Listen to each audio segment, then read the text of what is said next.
يا أيها الذين آمنوا قوا أنفسكم وأهليكم نارا وقودها الناس والحجارة وقال النبي صلى الله عليه وسلم ما نحل والد ولده من حسن أدب أو كما قال عليه الصلاة والسلام۔ محترم سامعین کرام، اللہ رب العزت کی بہت ساری نعمتوں میں اور بہت سارے احسانات میں ایک بڑی نعمت ہم سب کے لیے اولاد کی نعمت ہے۔ اولاد ہمارے لیے ایک عظیم سرمایہ ہے، اور بلکہ وہی ایک معاشرہ ہے۔ ہم لوگ بچوں کو اہمیت اس طرح نہیں دیتے کہ وہ آگے چل کر ایک نوجوان معاشرہ بننے والا ہے۔ اولاد اللہ رب العزت کی ایک عظیم نعمت ہے، اور جو نعمت جس قدر عظیم ہوتی ہے، جس قدر بڑی ہوتی ہے، اس کی قدردانی بھی اتنی ہی عظمت رکھتی ہے۔ اللہ رب العزت نے اولاد کو عطا فرمانے کے لیے جو لفظ قرآن شریف میں استعمال کیا ہے وہ ہے لفظ ہبہ۔ یَہَبُ لِمَن یَشَاءُ إِنَاثًا وَیَہَبُ لِمَن یَشَاءُ الذُّکُورَ۔ اللہ تعالیٰ جس کو چاہتے ہیں مذکر یعنی لڑکا عطا کرتے ہیں، اور جس کو چاہتے ہیں مؤنث عطا فرماتے ہیں۔ یہ اللہ رب العزت کا اختیار ہے۔ ہبہ، لفظ ہبہ استعمال کیا، اور انبیاء کرام علیہ السلام نے بھی جب اللہ تعالیٰ سے اولاد کے لیے دعا کی تو انہوں نے بھی لفظ ہبہ ہی استعمال کیا۔ رب هب لي من الصالحین سے معلوم یہ ہوتا ہے کہ اولاد یہ محض اللہ رب العزت کا انعام ہے، ہمارا استحقاق نہیں ہے۔ اللہ تعالیٰ چاہے تو عطا کرے، چاہے تو نہ عطا کرے، دے چاہے نہ دے۔ اگر اللہ تعالیٰ نہ دینا چاہے تو ہم لوگ لاکھ کوششیں کر لیں، وہ نعمت میسر نہیں ہوتی، اس کا ہر شخص کو علم ہے۔ اولاد کی والدین پر جو ذمہ داریاں ہیں، جو حقوق ہیں، ان میں بنیادی ذمہ داری والدین پر اولاد کی تعلیم و تربیت، اپنے بچوں کی تعلیم و تربیت کی والدین پر بنیادی ذمہ داری ہے، بنیادی حقوق میں سے۔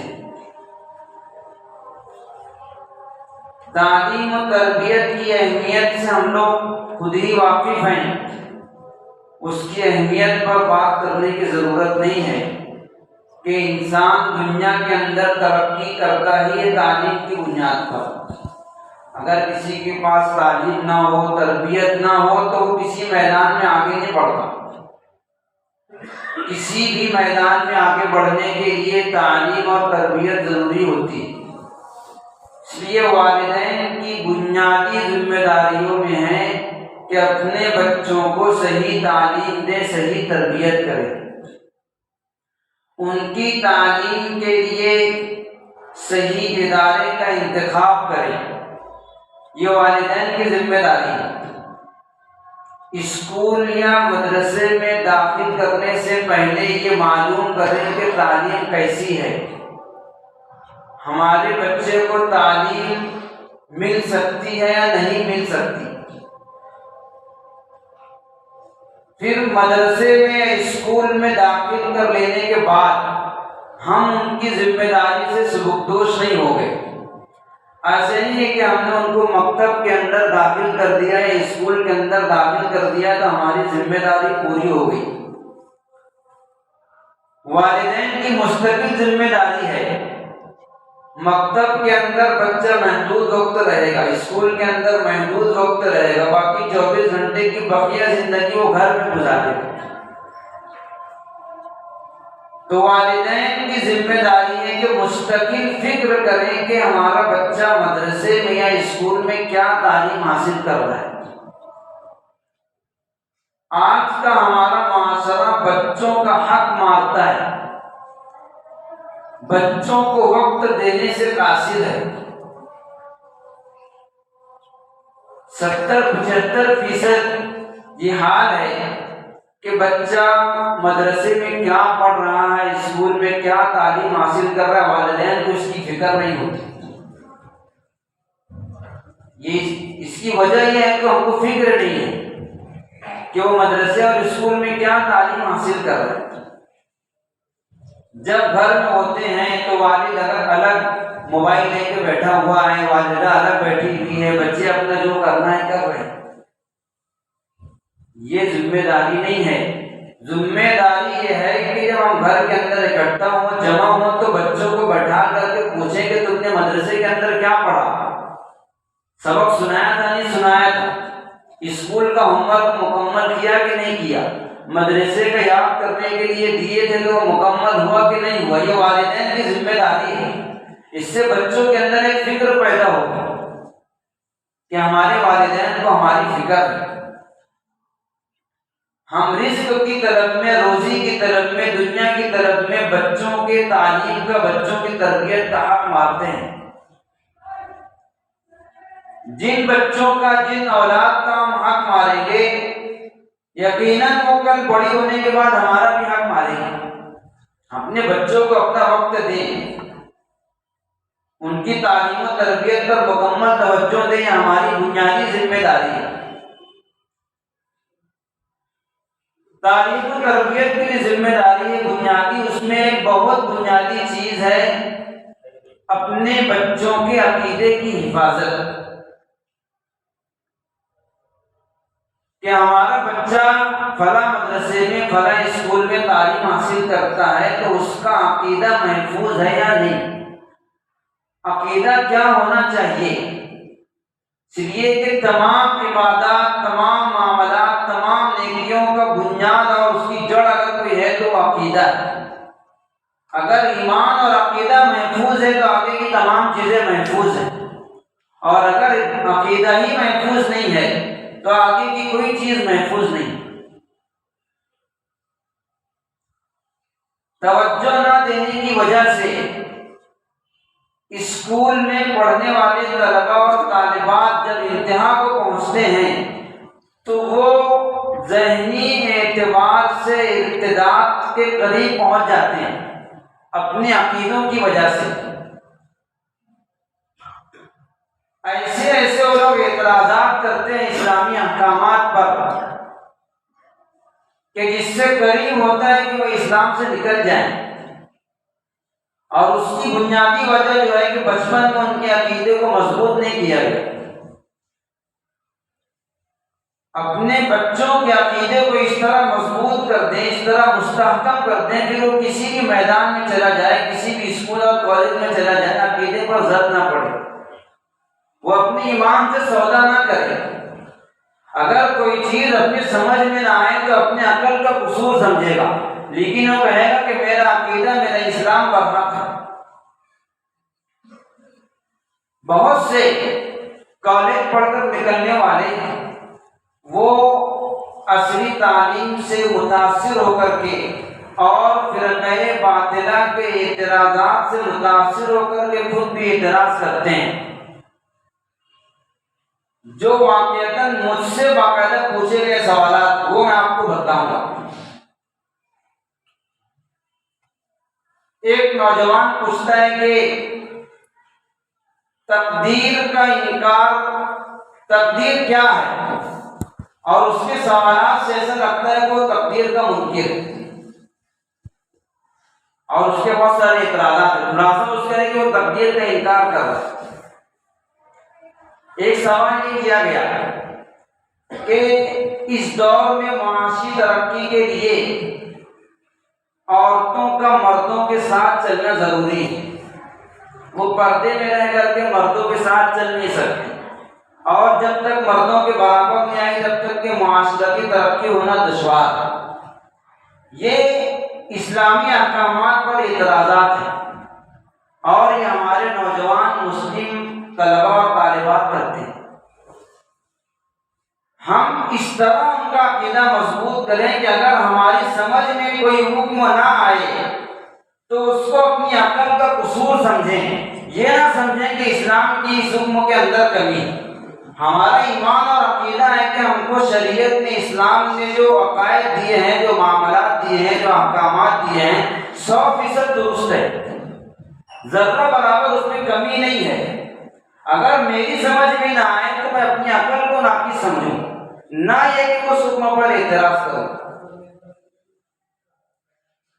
ایک طبقہ یہ کہتا ہے کہ معاشی ترقی کے لیے سودی کاروبار لامحالہ کرنا پڑے گا، اس کے بغیر معاشی ترقی نہیں ہوگی۔ اسلام کہتا ہے کہ سود حرام ہے، اور باطل عقائد سے متاثر ہو کر کے بہت سے مسلمان یہ کہتے ہیں کہ اس کے بغیر ترقی نہیں ہو سکتی۔ اس کی بنیادی وجہ یہ ہے کہ عقیدہ محفوظ نہیں ہے۔ اس لیے والدین کی جو ذمہ داری ہے تعلیم و تربیت کی، اس میں بنیادی چیز یہ ہے کہ وہ چاہے جس اسکول میں پڑھے، جس مدرسے میں پڑھے، اس کا عقیدہ محفوظ ہو، ہم ان کی ایسی تربیت کریں۔ پھر وہ چاہے کسی بھی شہر میں، کسی بھی کالج میں، کسی بھی اسکول میں تعلیم حاصل کرے، ہم کو اس کے اوپر اطمینان ہوگا کہ وہ کبھی بھی اپنے ایمان سے، اپنے عقیدے سے سودا نہیں کرے، چاہے اس کو جو سکھا دے تو۔ اس لیے اپنے بچوں کے عقیدے کو محفوظ کریں۔ حضرت ابراہیم علیہ السلام کے بارے میں آتا ہے قرآن شریف میں ہے، وَوَصَّىٰ بِهَا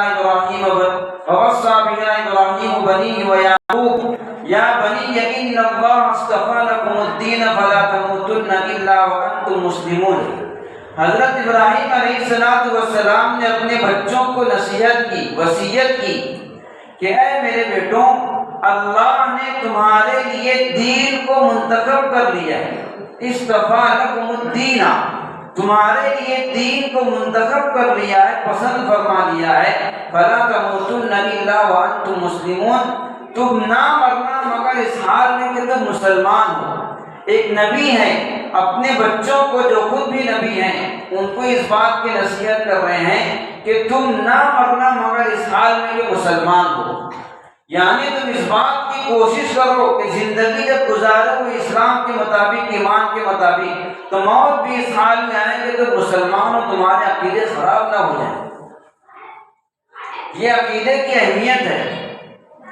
اگر ہمارا عقیدہ بنیادی طور پر خراب ہو گیا تو ہم کتنے ہی اعمال کر لیں، وہ کسی کام کے نہیں ہے، اس لیے کہ بنیادی چیز ایمان ہے، تمام چیزیں اس کے اوپر موقوف ہیں۔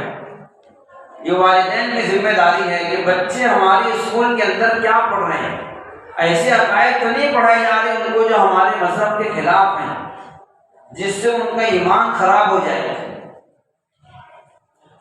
اللہ کے نبی صلی اللہ علیہ وسلم کی حدیث ہے کہ والد اپنے بچے کو اس سے بہتر کوئی تحفہ، کوئی ہدیہ نہیں دے سکتا کہ وہ اس کی تربیت اچھی کر دے۔ ما نحل والد ولدہ من ادب حسن، والد اپنے بچے کو اچھے اخلاق سے، اچھی تربیت سے بہتر کوئی تحفہ نہیں دے سکتا۔ ہم لاکھ یہ کریں کہ اپنے بچوں کے لیے دنیا بنا کر جائیں، اپنے بچوں کو اس حال میں چھوڑیں کہ وہ محتاج نہ ہوں، لیکن اس سے پہلے اپنے بچوں کے دین اور تربیت اور ایمان کی فکر ہو۔ جس اسکول کے اندر ہمارے طلباء اور طالبات تعلیم حاصل کرتے ہیں اس کا ماحول کیسا ہے، ہم کو اس کا بھی اندازہ ہونا چاہیے۔ ہم مسلمان ہیں، ہمارے بچے جہاں پر پڑھنے جاتے ہیں وہ بھی مسلمان ہیں، اسکول کے سرپرست ذمہ دار سبھی مسلم ہیں۔ اسکول کا ماحول کیسا ہے؟ ہم سب نے اسکول پڑھا ہے اور دیکھا ہے ابھی ماحول کچھ زیادہ خراب ہو رہا ہے مخلوط تعلیم کی وجہ سے۔ اگر ہم مسلمان ہیں، ہمارے اختیار میں ہیں، ہم کیوں اپنی اسکولوں کے نظام کو اسلامی ماحول میں تبدیل نہیں کرتے؟ غیر اسلامی چیزیں اسکول کے اندر ہوتی ہیں، یہ والدین کی اور اسکول کے ذمہ داروں کی ذمہ داری ہے کہ اسکول کے اندر کون سے کام ہونے چاہیے، کون سے کام نہیں ہونے چاہیے۔ بعض اسکولوں کے اندر یہ قاعدہ بنایا گیا ہے کہ بچوں کے تعلق سے بات کرنے کے لیے صرف عورتیں آئیں ہیں، چاہے معلم سے بات کرنا ہو، چاہے معلمہ سے بات کرنا ہو، چاہے مرد استاد سے بات کرنا ہو، چاہے لیڈیز استاد سے بات کرنا ہو، عورتیں ہی آئیں۔ یہ غیر شرعی قاعدہ۔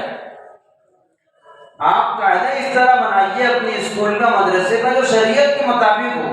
عورتوں سے بات کرنے کے لیے عورتیں آئیں، مردوں سے بات کرنے کے لیے مرد آئیں۔ ابھی چند دنوں پہلے بہت سی اسکولوں کے اندر جو پروگرامس ہوئے، یہ غیر شرعی پروگرام، اس کے اندر ناچ گانا ڈانس اور کئی چیزیں غیر شرعی ہیں، لڑکوں اور لڑکیوں کا اختلاط جو ہوا۔ ہمارے پڑھنے والے طلبہ اور طالبات مسلمان ہیں، اسکول کا پورا اسٹاف مسلمان ہے، پھر ہم غیر شرعی کام کریں، یہ ہمارے ایمان اور عقیدے کے خلاف ہے۔ جو بھی اسکول کے ذمہ دار ہیں، ان کی بنیادی ذمہ داری ہے کہ اپنے اسکول کو غیر شرعی ماحول سے، غیر شرعی پروگرام سے محفوظ رکھیں۔ اور والدین کی ذمہ داری ہے جب اسکول میں کوئی پروگرام ہو تو پہلے اس کی معلومات لیں، جائزہ لیں گے پروگرام کی حیثیت کیا ہے۔ اگر شرعی ہے، کھیل کود کا پروگرام